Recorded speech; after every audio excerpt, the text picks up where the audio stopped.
Looking for a smartwatch with a budget of 2,000 pesos? Pakita ko sa inyo itong gamit ko. This is the Halo RS5 na smartwatch.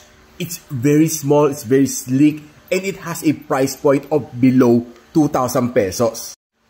Ganito itsura ng box niya and what's inside the box.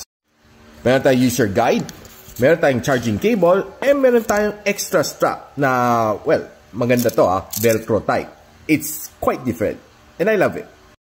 What I like dito sa watch na ito, it has a good display. 2.01-inch na AMOLED display. And this one has a 150 modes na workout mode. Sobrang dami niyan, guys.